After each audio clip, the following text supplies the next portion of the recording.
Gemas infinitas, infinitas. Hola, muchas gracias por unirse a un episodio más de Gemas Infinitas. Me vuela la cabeza de saber que ya en otros países de Latinoamérica estamos llegando, de verdad. Muchas gracias y bienvenidos a todos. Hoy vamos a hablar de algunas, porque tenemos reservado parte 2, parte 3. Vamos a descubrir verdades ocultas de civilizaciones antiguas que escogimos, así que quédense porque vamos a tratar lo que diría Clau, no vas a ver en las noticias ni en cualquier programa. Para que no crean que va a ser clase de historia, no se van a aburrir. En verdad, creo que cada tema que vamos tratando, para mí, digo, no, este tema es el más fuerte, este tema está muy complejo. Y ya cuando vamos terminando a mitad de tema, nos surge otro, las gemas, ustedes también nos dan otros. Desde que iniciamos este proyecto nos ha llevado como de la mano, como un eslabón, una cadena, los eslabones, y nos van conectando a otro, y cada vez entiendo más los temas pasados con estos nuevos temas. Y bueno, entonces ya, sin más, empecemos. Entonces, vamos a hablar de una que es de mis favoritas, la civilización sumeria. Esta data de hace más de 4000 años. Se tiene registro de su historia. Esta civilización logró hacer tablillas con arcilla que sí se mantuvieron a lo largo de los años, a diferencia de los papiros, ¿no? Que hemos visto de otras civilizaciones que se quemaron o hubo algún catástrofe o algo y ya no se han podido desenrollar para leerse. Bueno, a diferencia de esto, se tiene la fortuna que con los sumerios, como fueron tablillas, en las famosas tablillas sumerias, Son más de 500,000 tablillas de arcillas cuneiformes descubiertas y traducidas rigurosamente por los arqueólogos y lingüistas del siglo XIX. Pero recuerden, estas versiones oficiales muchas veces contienen solo lo que le conviene que sepamos a las élites que tienen el poder político, económico y mental. Por favor, no descarten nuevas teorías, versiones o información, ya que no cualquier civil tiene acceso a estos documentos antiguos y oficiales. Primero les vamos a decir la versión oficial de lo que han hecho público y lo que nos cuentan que oficialmente dicen estas tablillas sumerias. Contienen información sobre comercio, contratos, leyes, ciencia básica, literatura y mitología. Hay unos textos traducidos y muy conocidos como la epopeya de Gilgamesh. Ya la leímos y está muy buena. Es considerada la obra literaria más antigua de la humanidad y narra la búsqueda de la inmortalidad por parte del rey Uruk y su amistad con Enkidu. Oficialmente estas tablillas representan a los Anunnaki a lo largo de varios textos como el panteón de dioses principales, jueces del inframundo y administradores de orden cósmico. A ver, la historia va así. Al principio del universo solo existía el caos acuoso primitivo. De la unión de las aguas surgieron las primeras generaciones de dioses, culminando en Anu, el dios del cielo. Los Anunnaki son los 7 hijos, nietos y bisnietos de Anu. En las tablillas sumerias, el rol principal de estos 7 Anunnaki es gobernar el cosmos mediante la administración de los Me. Los Me eran un conjunto de leyes cósmicas, decretos divinos y algunas reglas inmutables que hacían funcionar al universo. Los Anunnaki se reunían en un consejo, haz de cuenta una asamblea divina, para debatir y fijar los destinos de la humanidad, las ciudades y los reyes. El texto central que define la relación de los Anunnaki con la Tierra es un poema que se llama Atrahasis, en la tablilla 1. El mito cuenta que los Anunnaki, es decir, los dioses mayores, obligaban a los Igigi, los dioses menores, a trabajar la tierra, excavar los ríos Tigris y Éufrates y mantener los canales de riego. Y después de 2500 años de trabajo pesado e interminable, los dioses menores y Gigi se quejaron amargamente del esfuerzo extremo y provocaron una auténtica rebelión cósmica. Para evitar una guerra celestial, el sabio dios Enki propuso crear a un sustituto, el ser humano. Los Anunnaki aceptaron y sacrificaron al dios menor y la abuela para mezclar su sangre con arcilla y moldear a la humanidad, imponiéndole el trabajo agrícola eterno. Pero no se asusten, ellos no nos veían como esclavos. No, para nada. Ellos nos describen en esas tablillas como que la condición humana es una servidumbre sagrada y existencial, pero a mí me suena lo mismo, ¿no? Para los sumerios y babilónicos, el propósito del ser humano no se limitaba a ser un simple peón agrícola. También tenía un propósito teológico, cósmico y de estatus superior respecto al resto de la creación. El humano recibió el temo, supuestamente, que significa que recibimos la inteligencia, la racionalidad y la conciencia divina. A ver, según los mitos de estas tablillas, los humanos fueron creados a imagen y semejanza de los dioses menores. ¿Se acuerdan? Los Ikigi. Ocupamos el lugar vacante de estos dioses en la jerarquía del universo. No éramos basura para los Anunnaki, éramos sus sustitutos directos en la Tierra.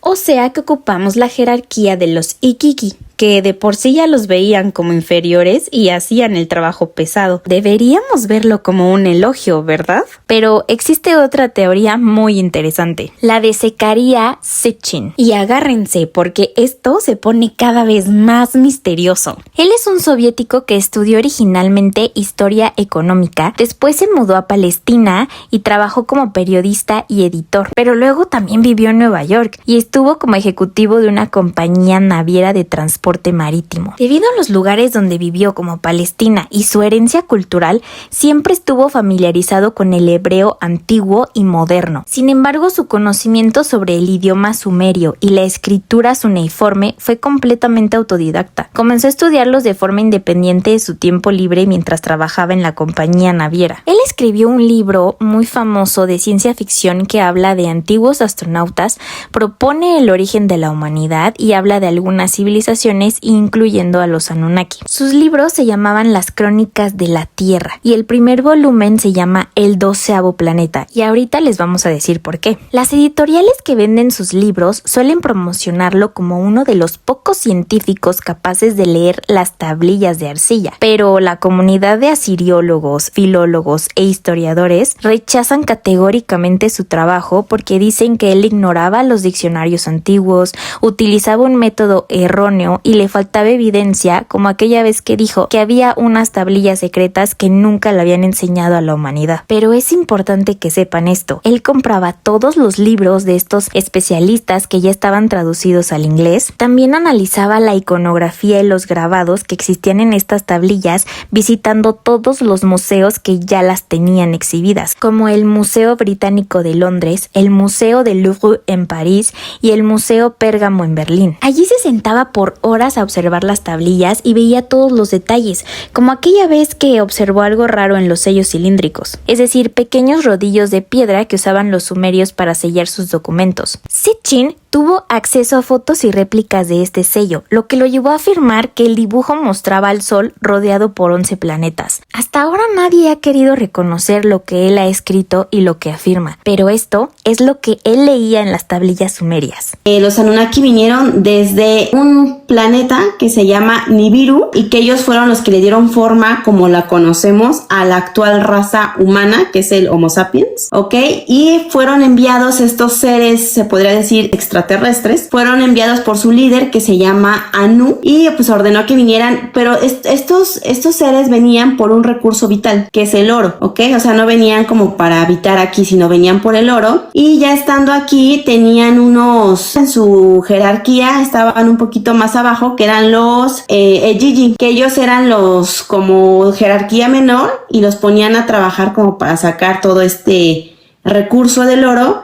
Sin embargo, estos se rebelaron, estuvieron 250 años aproximadamente, según esas tablillas, trabajando como esclavos o como sus subordinados, se rebelaron, tuvieron una batalla con los Anunnaki, perdieron obviamente, entonces se quedaron sin esos trabajadores y pues, ¿qué dijeron?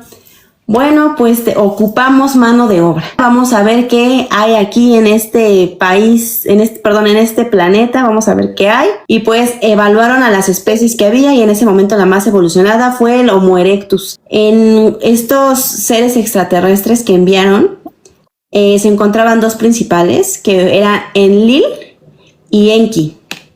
Enlil y Enki. Ahora, Enlil era un señor muy severo, ¿no? Que quería disciplina y control a nosotros, a los Homo erectus. Y Enki, al contrario, él se le conocía como el dios de la sabiduría y de la ciencia. que lo que hicieron fue alterar genéticamente a el Homo erectus para ayudarlo a evolucionar más, a darle como más aptitudes de pensamiento, raciocinio para poder trabajar, y fue que nació el Homo sapiens, ¿no? Tal y como lo conocemos. Pues imagínate cuántos miles de años no evolucionamos gracias a esta alteración genética, y ahí fue donde, como dices, empezaron a enseñar lo que es el lenguaje, la agricultura, la medicina. Sin embargo, lo que ocurrió fue que ya éramos demasiados, o sea, se sobrepobló. Hay dos teorías, ¿no? Una de ellas, ya que se pone interesante, Clau, una de ellas es que ya, una vez que recibieron tenían el oro, ellos también tenían mucho conocimiento de toda la astronomía, ¿no? Eran una raza súper avanzadísima que yo creo que ni en la actualidad logramos equipararla, ¿no? Aquí lo que ellos sabían era que cada 3600 años este mundo o su planeta visitaba o pasaba cerca de la Tierra. Entonces, cuando se acercaba demasiado era cuando provocaba un evento catastrófico, ¿no? Entonces hay dos versiones, una en donde dicen que Enlil, al ver que ya éramos demasiados, había mucha rebeldía, ya se podía salir un poco de control, ¿no? Ya no estábamos tan controlables porque éramos demasiados. Entonces una de las teorías es que Enlil fue el que dijo, voy a acabar con toda la raza que hicimos, ¿no? Que se puede decir el Homo sapiens. Mandó este diluvio, que es el que está registrado en la Biblia, con Noé. O la otra teoría está en que como este planeta que pasa cada 3600 años y ocasiona cataclismos, entonces sabían que iba a extinguirse todo lo que hubiera aquí en la faz de esta planeta Tierra. Entonces Enki, que era como el más sabio, el que tenía más empatía por esta raza alterada genéticamente, fue el que se comunicó con Noé y fue el que le dijo que construyera el barco, cómo lo construyera, y fue el que dio las instrucciones para que se salvara no solo la raza humana, sino también todas las especies que no sabemos la historia de la Biblia, ¿no? 2 de cada especie y tal, bla, bla, bla. Y que esto repoblaron en lo que es Sumeria, ¿no? Que se conoce como Sumeria. Y también el oro, que no era para adorno, como nos lo han hecho pensar aquí, ¿no? Que es para adornar, sino que allá lo ocupaban como un mineral para su atmósfera, que ocupaban para su planeta que ya estaba en extinción. Por eso es que tuvieron que viajar acá para encontrar ese mineral que era el oro, ¿no? Y poderlo extraer. Pero recuerden que esto es lo que Sitchin interpretó de las tablillas a las que pudo tener acceso, y todo lo plasmó como parte de sus libros de ciencia ficción. Pero como ya vimos al principio de este análisis, no todo lo que Sitchin escribió era ficción. Muchas cosas coinciden, incluyendo el diluvio. Y a partir de ahí nos dimos a la tarea de investigar otros acontecimientos que coinciden con versiones de la Biblia y de las tablillas. Lo que van a escuchar a continuación es información documentada y reconocida oficialmente.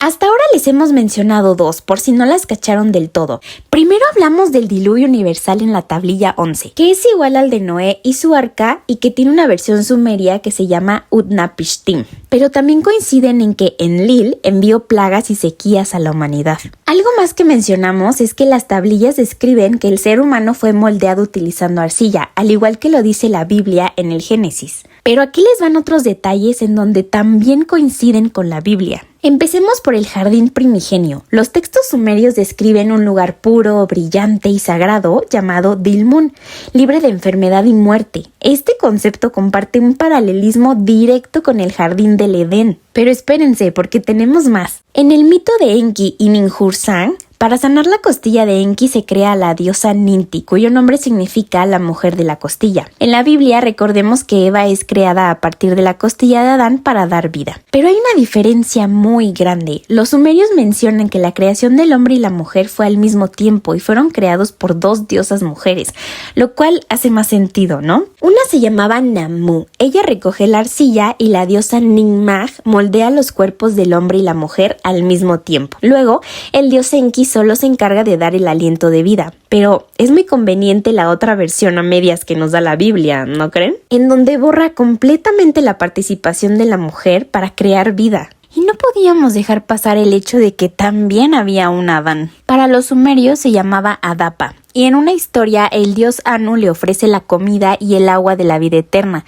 Adapa los rechaza por un engaño, perdiendo la inmortalidad para toda la humanidad. Y recordemos que Adán en la Biblia come el fruto prohibido desobedeciendo a Dios, lo que también le cuesta la inmortalidad. Otra similitud que encontramos fue la historia de la Torre de Babel, ¿se acuerdan? En la que Dios, al ver la soberbia del humano, confunde las lenguas para que no se entiendan entre sí. Bueno, lo mismo hizo Enki, es la misma historia. Y como dato adicional les queremos contar otra cosa. ¿Se acuerdan que Enki es el que nos defiende de Enlil, que nos quería destruir como humanidad?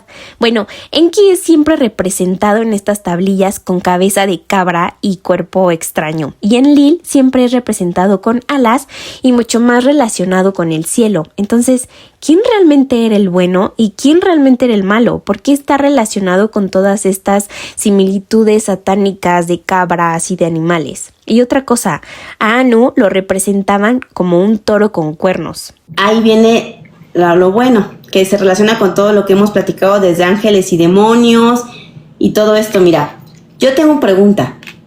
Así como lo estamos platicando y con lo que me acabas de decir, ¿eran ángeles? Porque mira, acuérdate que también dicen que Dios, el único creador de todo,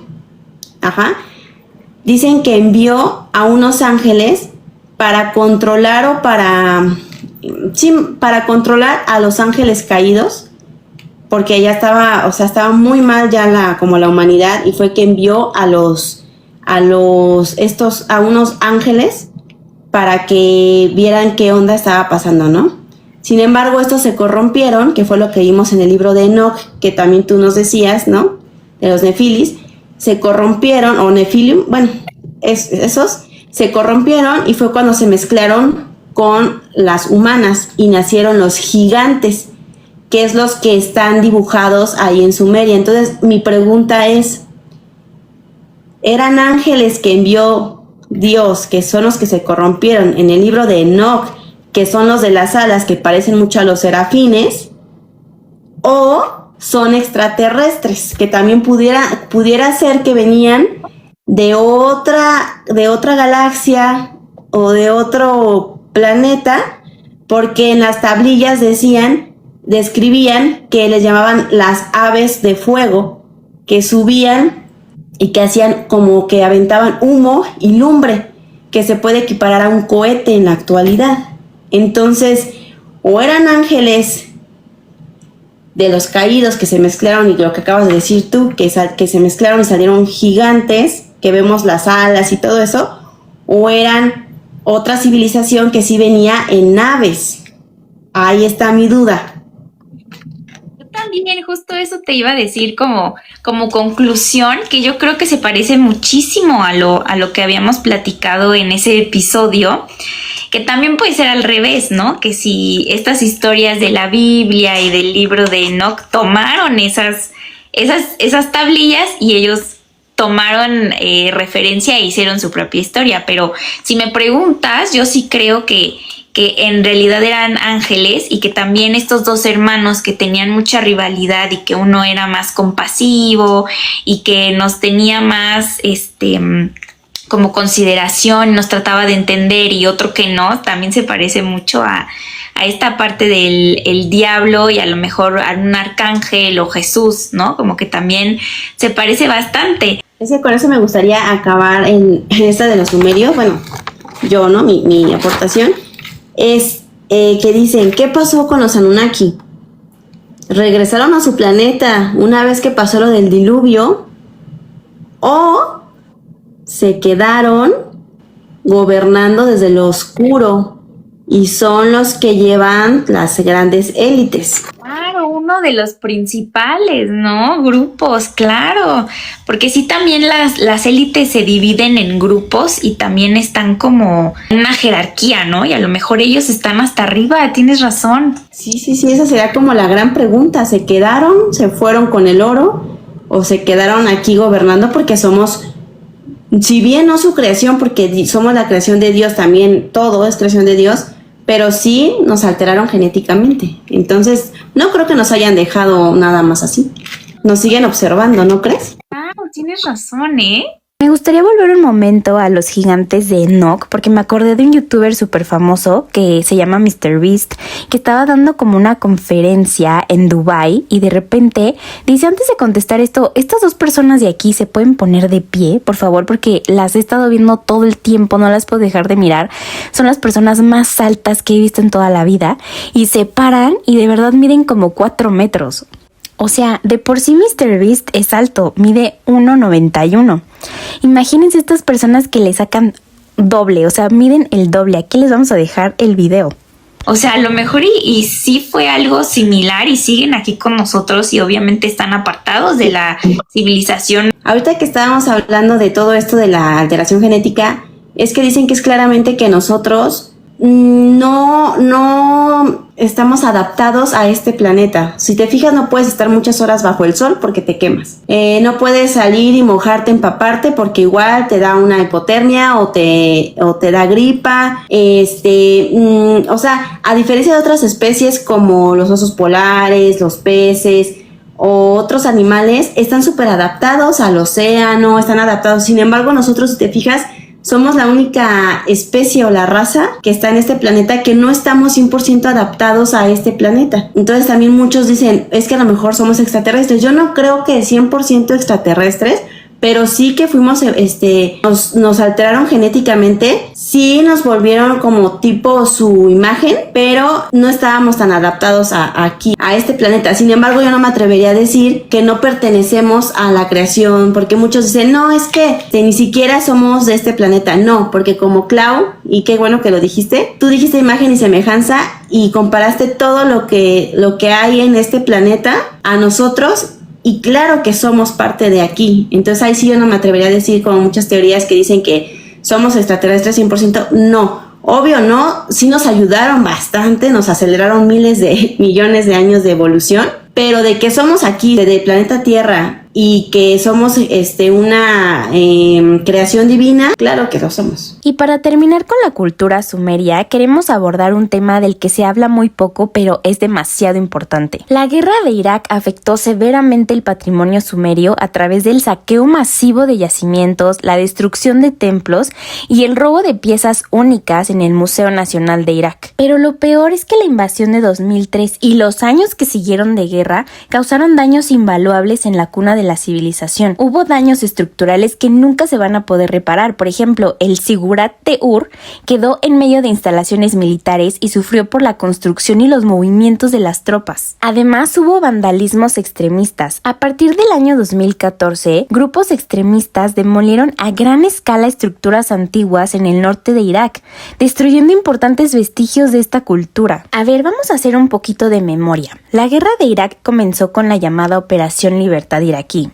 Palabras dulces para llamar a la invasión internacional que lideró Estados Unidos y Gran Bretaña. La cosa estuvo así. Ellos entraron bajo la premisa de que el régimen de Saddam Hussein poseía armas de destrucción masiva, biológicas, químicas y hasta nucleares. Pero nunca se hallaron tales arsenales. Además, los acusaron de tener nexos con el terrorismo internacional tras los atentados del 11 de septiembre. ¿Se acuerdan? Esos que no podemos mencionar. Cuando la guerra terminó, ambas acusaciones resultaron ser falsas, pero en su momento justificaron el derrocamiento del dictador iraquí. El conflicto terminó formalmente en diciembre de 2011 con el retiro total de todas las tropas estadounidenses, pero tras 8 años de guerra, se supone que se firmó un acuerdo bilateral de retirada de fuerzas entre Bush y el parlamento iraquí. Como fecha límite para retirar a todas las tropas tenían el año 2011, por lo que le tocó a Obama cumplir con este acuerdo tras estabilizar la transición política local. Pero esto no le suena similar a un conflicto más actual. Pero volviendo a Irak y la cultura sumeria, aunque gran parte de este legado fue destruido, organizaciones internacionales como la UNESCO y el Museo Británico han trabajado con el gobierno de Irak para recuperar miles de piezas robadas y restaurar sitios históricos clave. Pero qué gran casualidad, ¿no? El Ministerio de Cultura de Irak confirma que bajo el amparo de convenios de la UNESCO e Interpol, la cifra total acumulada de bienes históricos históricos recuperados en las últimas décadas después de que terminó la guerra es de unas 40,000 piezas. Según el reporte oficial, 17,000 piezas fueron devueltas en el lote masivo de 2021 y otras 27,000 anunciadas recientemente en 2025. ¿Pero por qué les tomó más de una década regresarlas? ¿Qué tanto encontraron en ellas? ¿Qué restauraron? ¿Qué se quedaron? ¿Y qué aprendieron? ¿No han hecho un reporte exclusivo si encontraron algo nuevo? ¿Y cuántas fueron realmente restauradas? Porque entonces podríamos estar pensando que no son las originales, que se regresaron otras o que están parcialmente modificadas. Y otro punto importante es, después de esta guerra que incluso destruyó la historia de los sumerios como la conocíamos y se seguía estudiando, ¿realmente Estados Unidos y los británicos ayudaron al país? Ustedes díganos, porque aquí les va el dato. Irak actualmente se encuentra en un periodo de transición sumamente complejo, debido a que está haciendo una reconfiguración política tras las recientes elecciones. Además, tiene una grave asfixia económica debido a tensiones muy fuertes geopolíticas que afectan el petróleo. Y aparte, la sociedad enfrenta serios desafíos en servicios básicos y derechos humanos. El gobierno iraquí opera bajo una constante presión entre los intereses de Estados Unidos, que ya tiene tiempo que le exige un giro hacia Occidente, un control estricto sobre las milicias armadas y una reducción de la influencia extranjera, y los otros intereses de Irán. Dos potencias, dos gigantes los presionan todo el tiempo. ¿Y ustedes, gemas, qué piensan? Después de la guerra que destruyó los vestigios, el saqueo de artefactos y tablillas, ¿estaremos más lejos de conocer la verdad sobre esta cultura? ¿Creen que Gran Bretaña, con sus costumbres de quedarse cosas y ponerlas en sus museos, sí regresó las tablillas reales? ¿Creen que hicieron nuevos descubrimientos en esas tablillas de los que no nos han contado? Bueno, vamos a continuar con otra que también es muy polémica. Esta se encuentra en el sureste de México, Guatemala y otros países de Centroamérica. Y esta fue antes de los aztecas. ¿Ya adivinaron? Vamos a hablar de la civilización maya, una de nuestras favoritas. Los mayas hablaban, así en genérica, hablaban múltiples lenguas como quiché y yucateco. Y tenían dos principales ciudades, pero esas eran independientes. No eran solo un imperio como los aztecas, no. Sino que ellos eran ciudades independientes. Está Tikal y Chichén Itzá.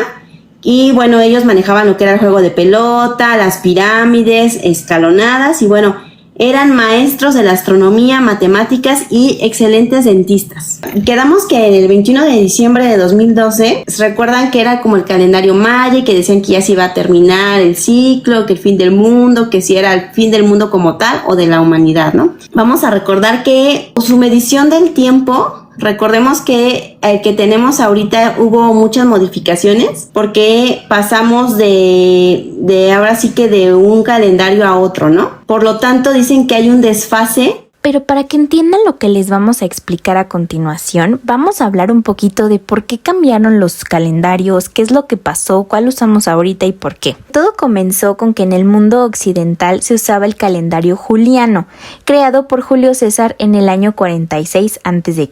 Luego se creó el calendario gregoriano en 1582, que es el que usamos actualmente y se creó por orden del Papa Gregorio XIII. Él decía que el desfase afectaba directamente la fijación de la fecha de la Pascua, es decir, la Semana Santa, que es la celebración más importante de la Iglesia Católica, y que por ley religiosa depende directamente del equinoccio de primavera. Y aquí les viene un dato perturbador. Para borrar el error acumulado, decretaron que el día siguiente al jueves 4 de octubre de 1582 sería el viernes 15 de octubre de 1582, es decir, 10 días desaparecieron de la historia. Y por cierto, ellos mismos fueron los que hicieron el cambio para inventar el año bisiesto.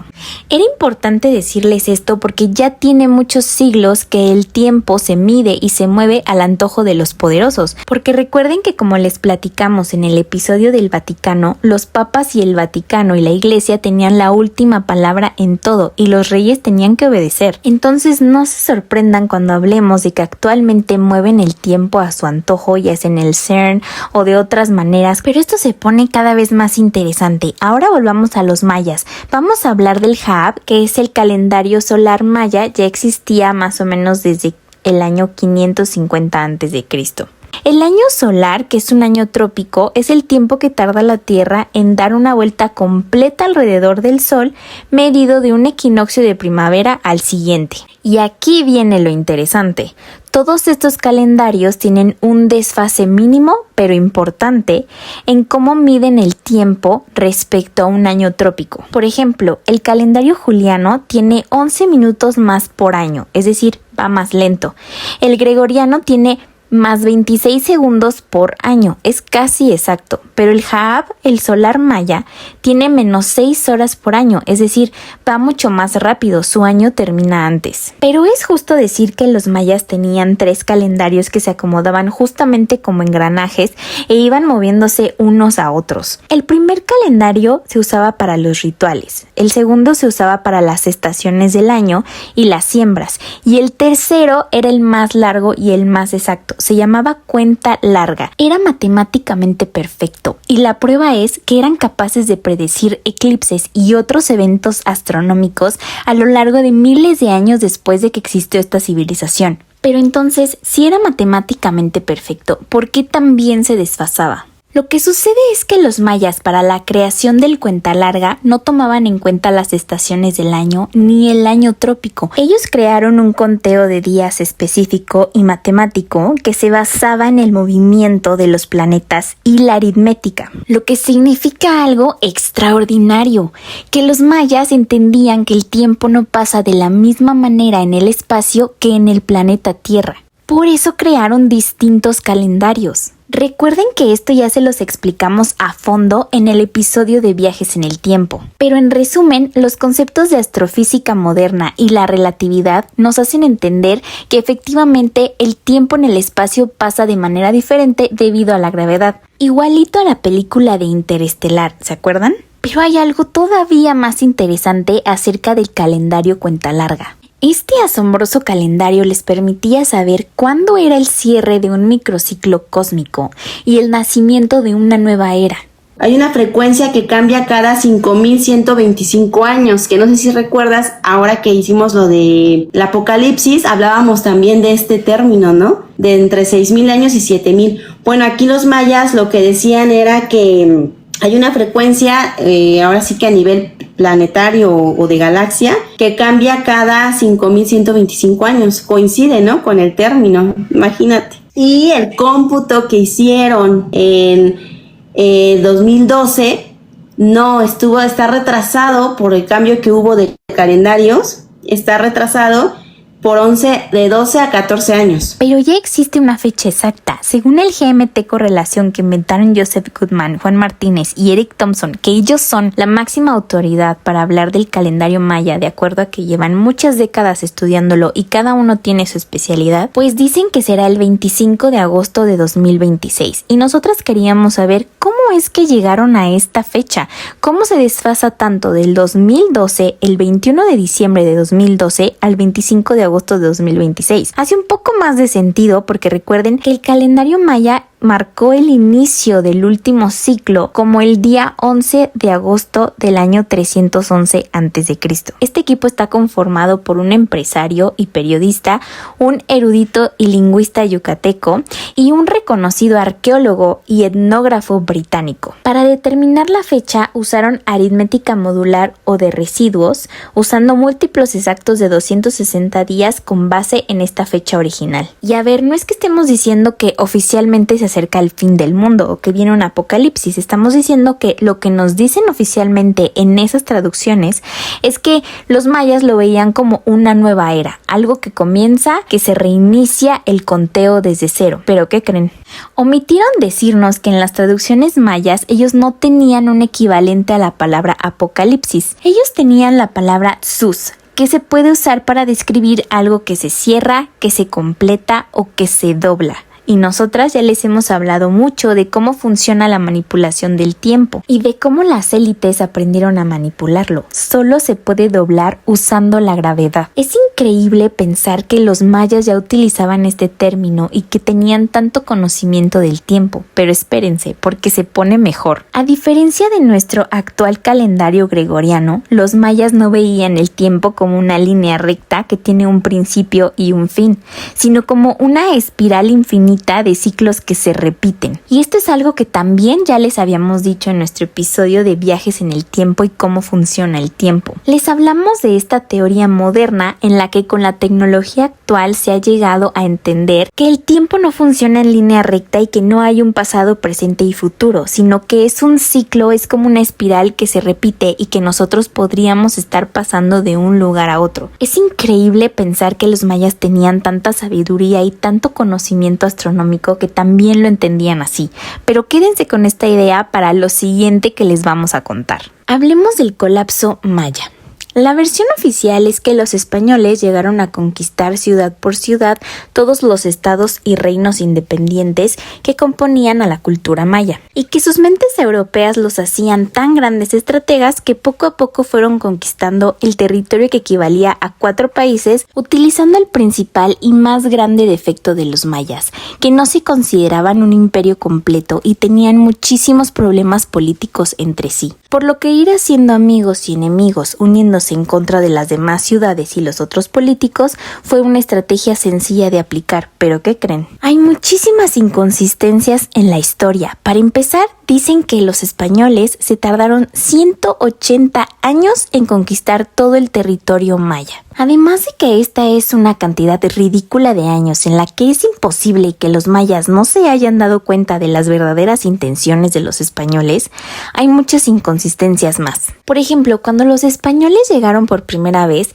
las ciudades más monumentales y principales ya estaban vacías, eran Tikal, Palenque y Copán. Y la documentación oficial afirma que fueron abandonadas misteriosamente. Los arqueólogos actuales han querido justificar esto hablando de una combinación de sequía, sobrepoblación, deforestación, pero en sí no hay una versión oficial que nos diga qué pasó. Pero esto se pone cada vez más incoherente. A ver, según las versiones oficiales de lo que nos enseñan en los libros y lo que dice el gobierno, es que cuando estas ciudades principales quedaron abandonadas, lo que hicieron los mayas fue moverse a nuevas ciudades y crear nuevos gobiernos poderosos. Estamos hablando de las ciudades más conocidas, Chichén Itzá, Uxmal y Mayapán. Pero gemas, cuando los españoles llegaron, estas ciudades también ya tenían siglos de abandono total. Por ejemplo, Chichén Itzá llevaba 500 años vacía, Uxmal 450 y Mayapán más de 80. Los libros de historia dicen que entonces los mayas se colocaron en 16 pequeñas provincias independientes. Eran pueblos muy pequeños y agrícolas que no tenían riquezas. Entonces, ¿cuál fue la gran conquista de los españoles que les tomó 180 años? Y agárrense porque esto se pone tan ridículo que hasta da coraje. Dicen que los españoles no tenían mucho interés en establecerse y construir en donde estaban los mayas, que porque no encontraron oro y sus expediciones, como hablamos en el episodio del Vaticano, eran exclusivamente para recolectar oro y territorio. Pero en 1894, en el cenote sagrado que está cerca de la pirámide de Chichén Itzá, encontraron oro y otros objetos valiosos. Pero nosotras no nos creemos el cuento de que solo ahí encontraron oro. Seguramente también en la pirámide de Chichén Itzá, con lo importante que era la familia Itzá y la riqueza que tenían, ¿cómo iba a ser posible que en todas estas pirámides tan grandes de todos los mayas no encontraran oro? Ya vimos que sí lo importaban y que sí estaba en el cenote sagrado. Entonces, ¿dónde está lo demás? ¿Y por qué enseñar que no había interés porque no había oro? Todo esto nos lleva a una pregunta muy importante que no se ha podido responder a través de los siglos. ¿Qué fue de los mayas? ¿A dónde fueron? ¿Y cómo lo hicieron? Nuestra primer teoría, Gema, es que con su alto conocimiento astronómico del tiempo y energético, lograron abrir un portal y cambiar de dimensión. Que porque ellos sabían el ciclo magnético de la Tierra, que iba a llegar a su final, ya que el Sol iba a emitir una fuerte radiación. Entonces no es de que se extinguieran ahí, se murieran, porque no, sino simplemente que cambiaron de realidad. Entonces unos piensan que o se fueron a otra dimensión, como decías tú, o se fueron a otro planeta, o simplemente, sí, o sea, no se murieron, sino ellos sabían y se mudaron, ahora sí que se fueron a otra realidad. Y siguiendo esta línea de investigación, ¿cómo es posible que ellos lo lograran? Para eso hay que hablar de sus pirámides. O sea, a lo mejor ellos descubrieron este tipo de portal gracias a la energía que lograron manejar, porque otro de los misterios es que sus pirámides estaban construidas con ciertos materiales que atraen energía. Abajo de la de Chichén Itzá, y se las pongo como ejemplo porque no sabemos si en las otras que no nos dejan pasar y que no son tan populares haya cosas más increíbles, pero en esta de Chichén Itzá está construida sobre otras 2 pirámides y abajo de esas pirámides hay un cenote. Pero antes de llegar al cenote hay una cosa que ellos le llaman el árbol de la vida y el inframundo. Obviamente no hay fotografías normal, las personas no podemos entrar a tomar fotos, ya saben que ya tiene unos años que no nos dejan subir ni siquiera a ninguna pirámide y mucho menos entrar a estas cámaras tan antiguas, pero MrBeast, la presidenta de este país del que estamos hablando, le dio permiso de entrar a grabar su videíto para YouTube y para hacer dinero. Y está bien interesante. La verdad es que el video es súper aburrido porque obviamente es una persona que no sabe apreciar realmente la cultura y dónde está. Porque lo dejan entrar a unas estructuras tan profundas que literal el guía le dice: aquí solo los arqueólogos tenemos permitido pasar. Y que dicen que hace unos años sí se podía tanto subir a la parte de hasta arriba donde están las cabezas como a esos pasadizos y hasta el cenote. Porque obviamente él no mostró todo lo que grabó. Yo estoy segura que él mostró por encimita, pero pues nos podemos dar una idea de lo que está pasando aquí. Y otra cosa bien interesante de Chichén Itzá, tenían un sistema de sonido y de eco muy impresionante porque ellos producían sonidos a través del eco, es decir, lo transformaban, porque nosotros sabemos que el eco pues repite el sonido que tú estás haciendo, pero ellos no.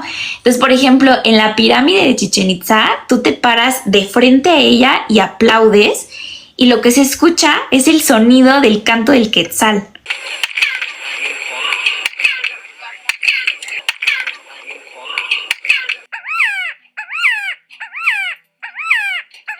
Sí. ¿Cómo puede ser que tú hagas este sonido y de ahí se transforme y a ti te regrese en otro sonido? O sea, Está padrísimo eso. Pero bueno, ahora sí que de las teorías o profecías que le llaman, ¿no? De los mayas, es que el sol se volvería errático, que esto es cada los 5,000, ¿qué les dije? 5,125 años. Ellos lo que dicen es que el sol se vuelve errático y por eso es el fin del mundo, pero no va a ser un meteoro, sino va a ser como, ahora sí que la humanidad va a tener que elegir entre desconexión total o el despertar. Esto lo dicen que una de las señales va a ser el colapso del tiempo artificial. Y lo que preguntan ellos es, ¿no sientes que el tiempo va más rápido? ¿Que ya no dura? Y ya ves que tú y yo lo habíamos comentado eso, que ya sentimos que los meses son días, cada vez se vuelve más rápido. Entonces dice que ahí dicen eso, que es el colapso del tiempo artificial, que los científicos le llaman estrés biológico por la aceleración tecnológica. Y entonces es cuando eso es como el fin del mundo, ¿no? Que es más bien como de una nueva era, que en donde tú tienes que elegir. Y de las pirámides, que es lo que, nada más para complementar lo que tú comentabas, que es un código genético y ubicación de las pirámides, porque están conectadas geométricamente, que se llama la red que tiene nodos, ¿no? Que son electricidad. Lo que te acuerdas que comentaba la vez pasada, que varias pirámides así lo tienen. Entonces dicen que esta red se va a reactivar por las tormentas solares que va a haber. Entonces, ¿qué va a pasar? Que se va a desconectar todo lo que es el internet. Entonces ahí es cuando el ser humano va a volver o va a recordar sus inicios, qué es lo que ha perdido. Entonces ese sería como el fin más bien de la humanidad como la que conocemos, y es como los mayas lo están interpretando, que eso sería como el fin del mundo, porque va a pasar esto. Imagínate, se vuelven a conectar todas las pirámides porque están ahí con electricidad. Y lo que comentabas del cenote es muy interesante porque tenían que tener agua abajo para poder generar toda esa electricidad. Entonces no por nada las crearon, como dices tú, con agua, con bastante agua abajo. es que cómo podemos seguir pensando que estas civilizaciones eran más atrasadas y eran salvajes y no sabían nada y vinieron los europeos a conquistar y a enseñarles. Claro que no. Está bien, los europeos no sabían, son unos neandertales a comparación de lo que tenían los mayas ahora, pero no lo quisieron pintar de diferente manera para que nosotros no investigáramos más y nos quedáramos dormidos, ¿no? También recordemos que 2 veces al año, en el equinoccio de primavera y otoño, se alcanza a ver la serpiente, ¿no? El dragón, cómo va descendiendo, o serpiente se puede decir, pero lo llaman como Quetzalcóatl, ¿no? La serpiente emplumada, pero ellos le llamaban Cuculcán. Y es un espectáculo muy bonito, ojalá algún día tengan oportunidad de verlo también. Ay, pero yo no sé qué pensar. Yo no sé qué pensar de la serpiente. O no sé qué. O sea, yo no sé si los mayas, es que todo viene bien, ay, como unido, pero a la vez no sé si venga del bien o del mal. Porque si quedamos que los Anunnaki son los ángeles caídos, los sumerios, y luego vienen todas estas civilizaciones posteriores, los mayas, también no sé si eran muy tecnológicos, pero no sé si eran buenos o no. O sea, sí muy tecnológicos, pero ¿y esa energía para dónde iba? O bueno, sí se conectaban, pero como ¿para quién o para qué? Es un misterio súper fuerte porque como desaparecieron no sabemos qué fue de ellos, ¿no? O sea, no sabemos si al final sucedió algo como ahorita en nuestra época actual, que ya como que lo oscuro y la violencia y todo eso está dominando, o ellos al contrario estaban súper más iluminados, más conectados con el universo, con la naturaleza. O sea, quién sabe, es una muy buena pregunta. Creo que sí, lo que ellos dicen es que regreses, ¿no? A la naturaleza, a la realidad, a lo que en verdad somos, y más no a todo esto digital, electrónico y todo lo que nos...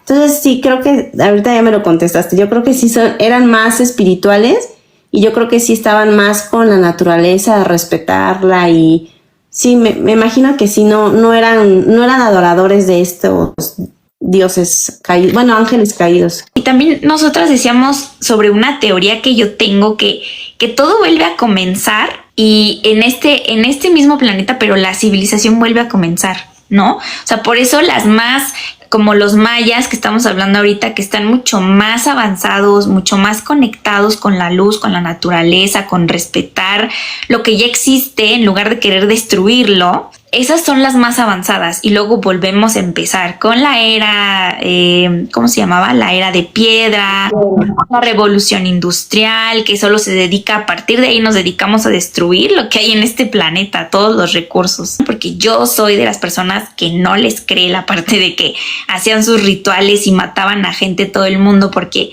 una civilización tan avanzada va a ser peor que los sicarios que hay ahorita. No lo puedo creer, pero a lo mejor había de los dos, como ahorita, ¿no? Hay gente buena y gente mala.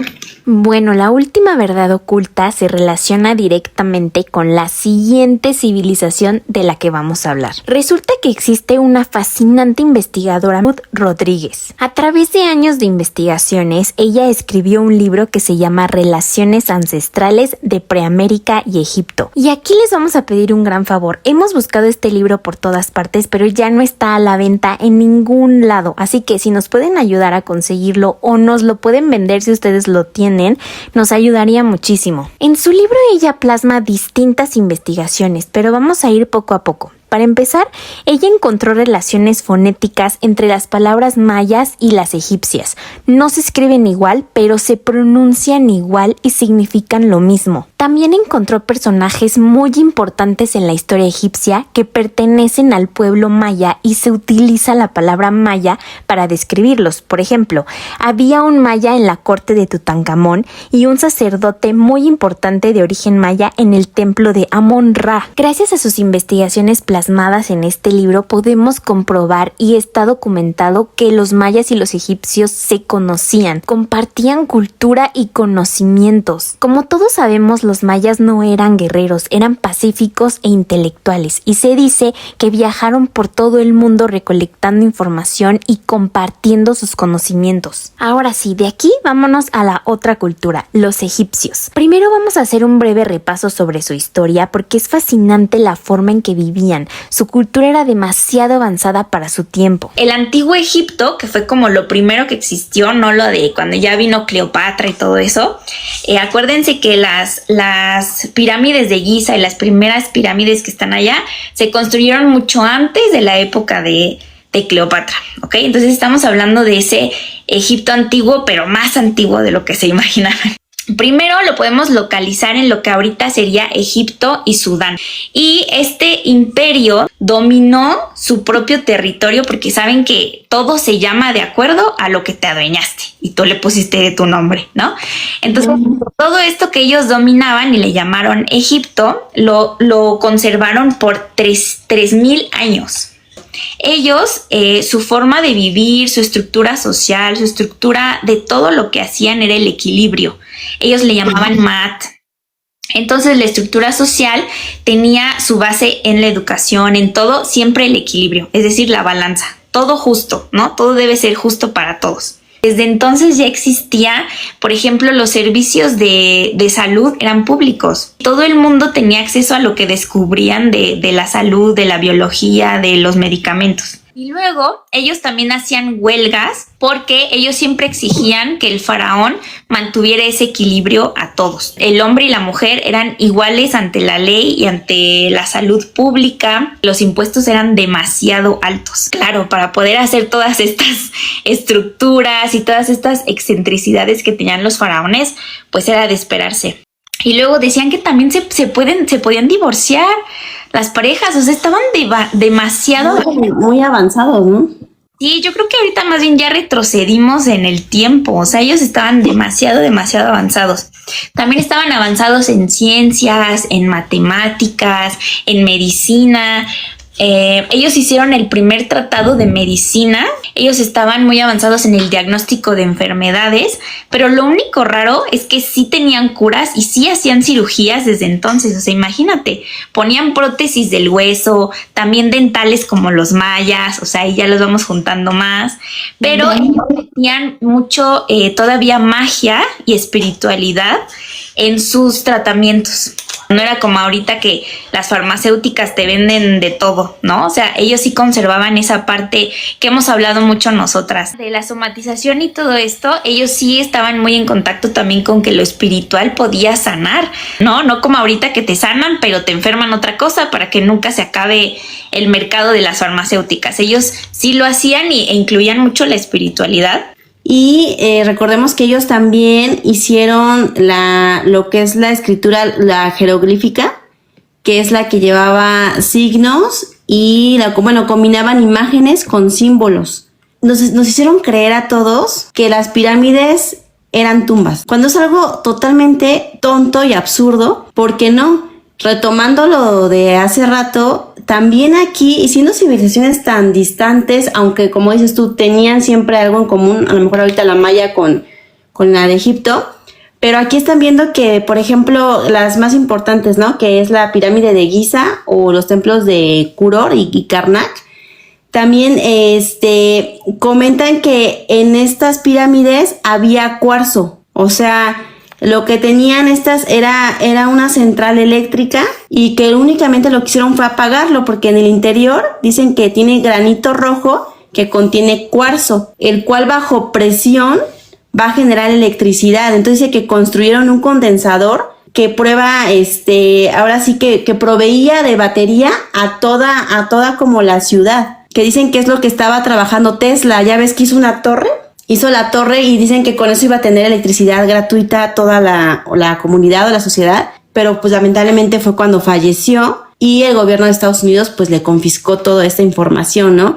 Que yo creo que obviamente la pudieron haber hecho, pero no les conviene, o sea, no iban a dar electricidad a todos, ¿no? De esa manera, pues. Esa es una. Y también es que el ojo de Horus, pero dicen que ese se parece mucho a la glándula pineal, a la que tenemos, que es el tercer ojo. Entonces dice que posiblemente ellos estaban más avanzados y elevados, como comentamos ahorita, espiritualmente. Que ellos lo que se conectaban era, pero o sea, ellos sí podían ver, que era el ojo, como ahora dicen que el ojo que todo lo ve, pero más bien ahí se estaban refiriendo a que cada uno de nosotros tenemos esa visión para poder ver todo más allá, no nada más lo que vemos en esta tercera dimensión, ¿se podría decir? Creo que esas civilizaciones, al contrario de estar matando gente y teniendo esclavos, y no, al contrario, ellos ya son de otra época. Como se acuerdan que hablamos del tiempo circular, o sea, ellos ya estaban en otra etapa mucho más adelante que nosotros. Para explicar mejor a qué nos referimos cuando hablamos de que eran muy avanzadas pero a nosotros nos enseñan que son antiguas, quiero hacer referencia a una película que se llama La máquina del tiempo. Es de los años 2000, pero ya nos estaba dando algunos mensajes. Porque recuerden que una regla del juego es el primado negativo. Cuando el protagonista viaja en su máquina del tiempo al futuro, a lo más adelante que puede existir, a lo más adelante que la máquina puede ir, resulta que lo más adelante en el tiempo son civilizaciones parecidas a estas. A los mayas, a los egipcios, a los incas. Civilizaciones con grandes conocimientos astronómicos, de medicina, de despertar espiritual y una gran conexión con la naturaleza. Esa es la teoría que tengo. Estas eran las civilizaciones más avanzadas en el tiempo, pero luego vino una nueva era, un reseteo, y empieza de nuevo la humanidad. Por eso, para nosotros solo son vestigios del pasado.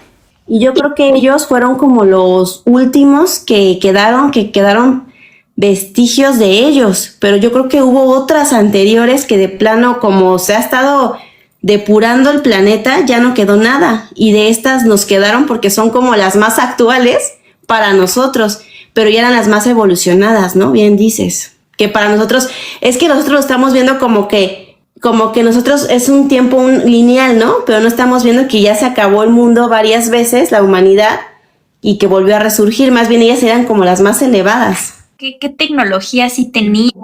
Porque si tenían energía, a lo mejor se podían comunicar, a lo mejor tenían una especie de naves o cosas también para moverse. Para trasladarse, así como la teletransportación. Sí, también hay una serie que se llama Los Tres Cuerpos en Netflix, que ellos hablan de que tú puedes enviar y recibir comunicación por el espacio. Literal, apuntas así al sol o así, se refracta y entonces puedes enviar ese mensaje a varios lugares. Si lo apuntas al sol o si lo apuntas al espacio, viaja. O sea, a lo mejor también sabían hacer eso. No lo sé. Eso que acabas de decir, lo acabo de ver hace rato, me encanta, estamos conectadas. De que ponen, date cuenta que bueno, supongamos que aquí está un espejo, ¿no? Y ponen cubriendo el espejo, ponen una tela. Y luego acá ponen el lápiz. Y la persona que está allá ve el lápiz acá, en el espejo. Y dicen, pero ¿cómo el espejo refleja si no lo está viendo? O sea, ¿por qué la persona que está allá sí ve el lápiz de este lado del espejo? ¿Sí me entiendes? O sea, ponen así como cubriendo el objeto y aún así se refleja en el espejo que está acá atrás. Dicen, ¿cómo? Y ya explicaron lo mismo que tú, que porque todos los objetos reflejan luz, aunque nosotros no la vemos, pero todos reflejamos luz, que es energía, ¿no? Entonces dice que al momento en que refleja, tu cerebro, que está allá, el que está viendo, alcanza a ver esa luz y él ve el objeto como si estuviera ahí. Pues a lo mejor también hacían algo así, ¿no? Y se comunicaban y decían, mira, hay una civilización o hay otro tipo de inteligencia acá o en el espacio, algo así. Qué interesante. Claro, yo le puedo enviar mensajes a mi Dios que está en el cielo, a mi Quetzalcóatl. Yo le puedo enviar mensajes fragmentados. ¿Y tú crees que yo voy a andar haciendo sacrificios humanos cuando yo puedo hacer eso? Peor. Conectarse con la glándula, ¿no? Entonces vamos a seguir con la de Teotihuacán, porque se está poniendo muy bueno. A ver, Teotihuacán también es un misterio, porque hasta la fecha no saben quién o quiénes elevaron o construyeron esa ciudad. Teotihuacán, entonces, ese nombre se lo dieron los mexicas, y cuando llegaron los aztecas ya estaba abandonada, ya llevaba como 200 años abandonada. Y por eso le pusieron ese nombre que se llama lugar donde los hombres se vuelven dioses, porque ellos al ver esas grandes, todas estas construcciones, ellos dijeron, esto seguro lo hicieron dioses. Esta ciudad no solamente era grande, impresionante, sino que ya ven que está la calzada de los muertos. Dicen que esta está alineada, está rotada 15.5 grados y está alineada con la estrella que se llama Alnilam y que es la estrella más grande, ¿ok? Está alineada con ella. Después tenemos lo que es la pirámide del Sol, la Luna y lo que es el templo de Quetzalcóatl, que se reproduce con exactitud la disposición que está las 3 estrellas del cinturón de Orión. Imagínate, están alineadas a las estrellas del cinturón de Orión. Y si todavía son un poquito escépticos para considerar que las pirámides alrededor del mundo eran canalizadoras de energía, queremos contarles algo espectacular. Si vemos desde arriba las principales construcciones de Teotihuacán, que son la pirámide del Sol, de la Luna y el templo de Quetzalcóatl, podemos apreciar que es la misma estructura que se utiliza en los nodos de una computadora para darle electricidad. Aquí les dejamos las imágenes y lo mismo sucede con las de Giza en Egipto. Pero por si esto fuera poco, se ha documentado que debajo de ellas había placas gigantescas de mica. Este material es un aislante eléctrico. Y para darnos una idea de cómo funcionaría en una pirámide, pongamos de ejemplo las computadoras modernas. Los aislantes eléctricos son indispensables porque evitan cortocircuitos, así la corriente eléctrica no fluye sin control. Y esto se pone más interesante porque las placas de mica que se encontraron en Teotihuacán no formaban parte nunca de ningún elemento decorativo. Siempre se usaban como elementos internos de formas geométricas y a gran escala. Ahora ya vieron que ese material lo utilizan en naves y esto lo hacen porque con esa mica bloquean radiación y aparte resisten temperaturas extremas. Pero no resiste cualquier radiación, no, resiste la radiación del espacio exterior. Y no solo la utilizan en naves espaciales, también en satélites y aviones actuales. Claramente fueron las pirámides, todo lo que han descubierto y lo adaptaron a la tecnología que estamos usando hoy de computadoras, de teléfonos. Y también dicen que abajo de la del Sol justamente hay un túnel muy muy grande que le llamaban como, ya sabes, como siempre la entrada al inframundo, pero es un túnel gigantesco porque dicen que así se podría tomar la energía y hacer ese conducto por allí. Y la energía que ellos tomaban han estudiado pues algunas personas independientes, porque como siempre pues los gobiernos no les interesa compartirnos eso, pero independientes han dicho que ellos trataban tal vez de jalar la energía del éter. Que el éter es una energía pura, inalámbrica, como decías, e inagotable, que viene desde allá arriba, desde el espacio. Me causa a mí incertidumbre ¿por qué escondernos ese conocimiento? O sea, ¿por qué no decir, miren, descubrimos esto y de aquí sacamos la luz, sacamos esto, sacamos el otro? O sea, ¿por qué tanto misterio? O sea, ¿por qué ocultarnos la magnitud de los avances y la inteligencia que tenían estas sociedades? Es a mí ahí donde eso me intriga, de por qué no darles el reconocimiento que se merecen, pero así un reconocimiento como tal de un presidente, que sea vocera de algún país o algo que diga, no, estas civilizaciones eran súper avanzadas y vamos a aplicar ahora este método de lo que hacían. Si te fijas, no se les da nunca ese reconocimiento, lo dejan como se cree, en las tablillas decían. Yo creo que, claro, porque no es negocio, ¿no? Y porque a nosotros nos ven como seres inferiores. Aunque nos consideren humanos, a lo mejor ellos no son muy humanos o no sé, simplemente por ser millonarios, no sé, nos ven muy inferiores y yo siento que ellos sí tienen acceso a todo eso, a toda esa medicina, a todo ese tipo de energía limpia. Obviamente todos sabemos que los millonarios comen comida que ellos cultivan en sus mansiones, en sus tierras, no comen lo que nosotros, ¿no? Entonces yo creo que todo eso lo ocultan porque no sería negocio. Si te fijas, el capitalismo no existiría. Todo esto nos haría un bien, ¿no? Nos tendría viviendo algún equilibrio tanto con la flora, la fauna, nuestra salud mental, ¿no? Y eso no les gusta porque si no son seres que están en la luz, eso no les atrae, no quieren no quieren que el resto del mundo esté en paz, esté tranquilo, no haya el problema que hay ahorita, por ejemplo, en Latinoamérica, que hay mucha violencia, que están las guerras. Eso no les atrae, ellos no quieren, ellos quieren ver caos. Sí, claro. Si te enseñan a ti que tú puedes solo, que tú tienes el poder de ti, obviamente te quitas la dependencia hacia ellos, y eso no les va a convenir nunca. Siempre te quieren dependiente de toda la medicina, de todo el circo. Pues esto se puso muy bueno. Ya para cerrar traemos un misterio que es mucho, mucho más grande que todas las demás, que yo estoy segura que muchas gemas ya lo conocen, a lo mejor ya han escuchado. Vamos a hablar de Göbekli Tepe,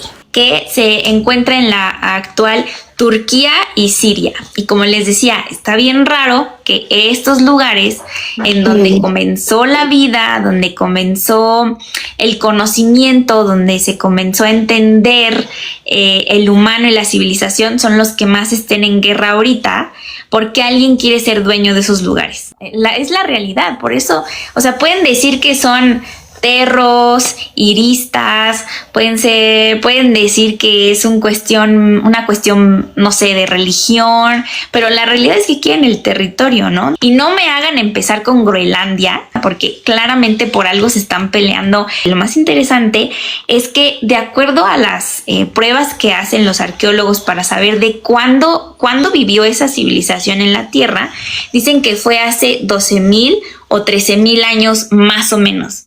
Entonces significa que fue de las primeras civilizaciones, antes de los sumerios, antes de todo lo que platicamos hoy. Bueno, pues se supone que en esa época lo que nos han enseñado desde la primaria hace mucho tiempo es que en esos años pues éramos cavernarios y que no sabíamos ni hablar ni comunicarnos. Obviamente no teníamos casas, no teníamos ruedas.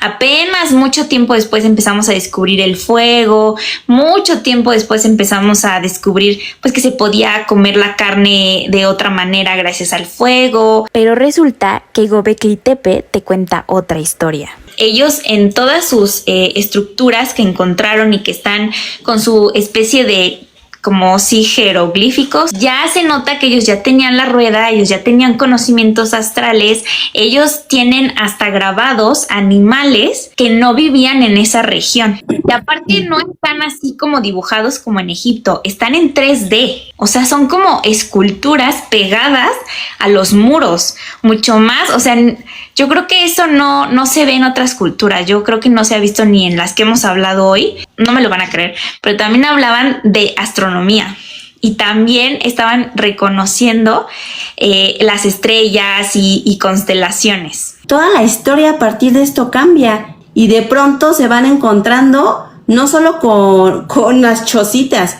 Fueron excavando, dicen que ahorita nada más llevan excavando menos del 5% de lo que es, porque ya logran ver con este radar que les digo, láser, como toda la estructura de la ciudad, y ya vieron que es impresionante. Entonces, en lugar de estar haciendo viajes a la luna, que bueno, ya no voy a abundar más del sistema porque vamos a hablar próximamente, pues mejor que inviertan en saber aquí.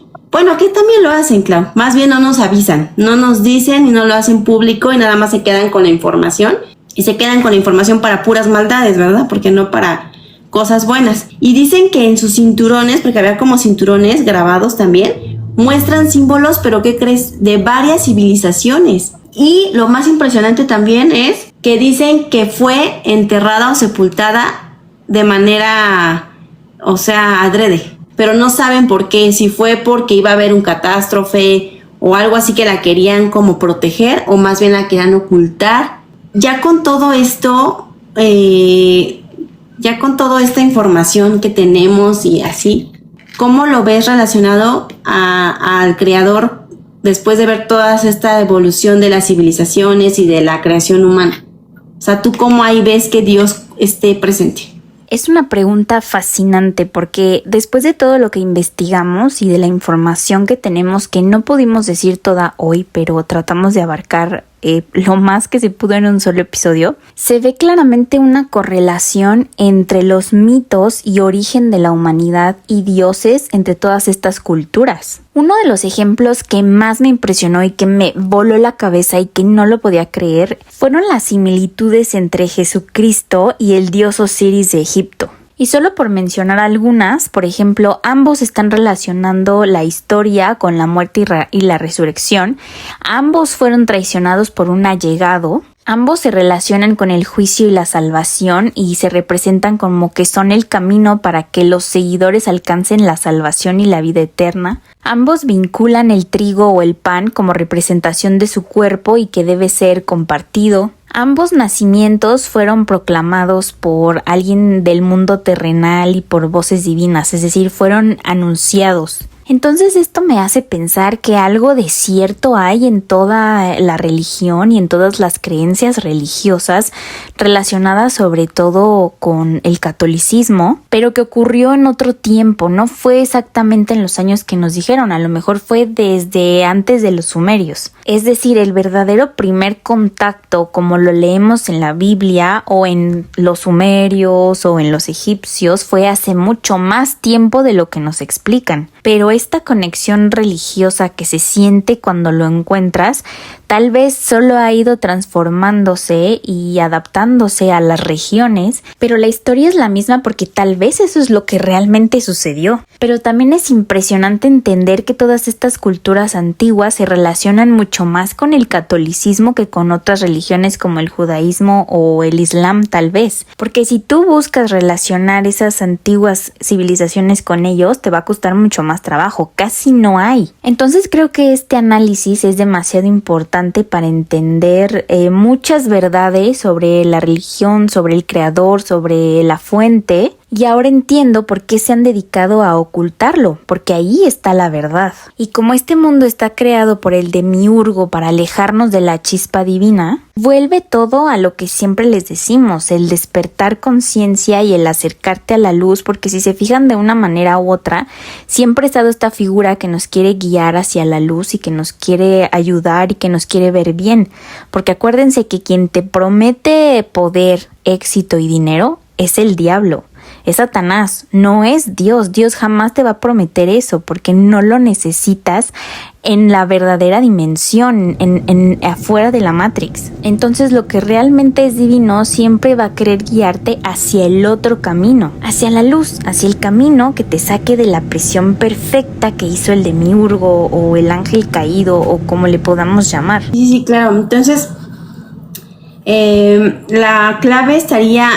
Estemos en la civilización que estemos, en la dimensión que estemos, en la vida que nos tocó o en el presente, pasado, futuro que estemos, siempre buscar ir hacia la luz y poco a poquito se te vaya abriendo el camino. Si vas trabajando sobre eso, ¿no? Ya no siento que soy de generación espontánea, como te acuerdas que te platicaba. ¿Y por qué estamos aquí? ¿Para qué? ¿Qué flojera hacer esto todo el tiempo, no?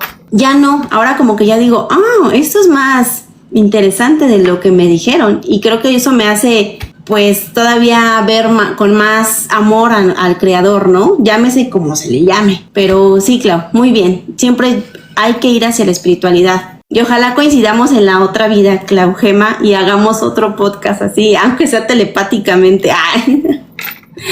Yo siento que ya llevamos varias juntas, nos faltan. Para cerrar, nada más quería yo hablarles de algo que sería como recopilación. Pero en la filosofía siempre nos han hecho circular en 3 preguntas. ¿De dónde vengo? ¿Quién soy? ¿Y a dónde voy? Y está muy relacionado con esa línea del tiempo que ellos nos dicen que es recta, pero no lo es. Entonces yo creo que en lugar de estarnos creyendo teorías que nos dicen en los libros de texto de dónde venimos o estar tratando de adivinar el futuro y con esta ansiedad todos los días, yo creo que hay que concentrarnos en quién soy, en el quién soy en este momento, ¿no? O sea, qué tipo de persona soy, qué tipo de esposo soy, qué tipo de hija soy, qué tipo de vecino soy, qué tipo de dueña de animalito soy. O sea, concentrarnos en eso y verte realmente reflejado al espejo, porque yo cuando le pregunto esto a la gente, como que siento que se ve un poco fraccionada en lugar de decir, claro, quien lastimó a esa persona fui yo. Quien dejó a esa persona fui yo. Quien abandonó a ese animal fui yo. O sea, como que se ven un poco fraccionadas, que es precisamente lo que el control mental quiere, que no estés bien en esta realidad y que estés como en esta Matrix, en la que pareciera un videojuego, ¿no? Y tú no le haces daño a nadie y como en los videojuegos revives y la gente no sangra porque es un videojuego y no es cierto. Entonces estaría perfecto mantenernos en el quién soy, qué dicen mis acciones de mí, en quién me quiero convertir y pues seguir adelante. Como les subí el otro día un videito que decía, no importa cuánto tiempo perdiste, recupera el resto de tu vida. Entonces, quedémonos en, sí, a lo mejor venimos de lo que platicamos hoy, o a lo mejor hay otro inicio, o el inicio fue diferente, pero vamos a quedarnos con el quién somos hoy y quién queremos ser día a día. Muy bien, Clau, muy bien. Gracias por esa reflexión que yo creo que a todos nos llegó. Y aquí dice, hay una pregunta, ¿y qué estamos haciendo correcto? Precisamente eso, cuestionarnos, preguntarnos, hacer un chequeo de, ¿no? Un cierre de caja, un chequeo de, bueno, yo hice mal esto, ahora vamos a hacer bien esto, ¿no? Lo que estamos haciendo aquí, todos nosotros conectados ahorita, es algo muy bueno. Intentar despertar, intentar compartir este despertar de lo que está pasando y darnos cuenta que lo que nos contaron no es todo lo que hay. Con eso cerramos, váyanse con eso. Muchas gracias por acompañarnos. Sí, muchas gracias, Clau, como siempre, un tema muy interesante. Gracias a todos, Clau, besos, nos vemos.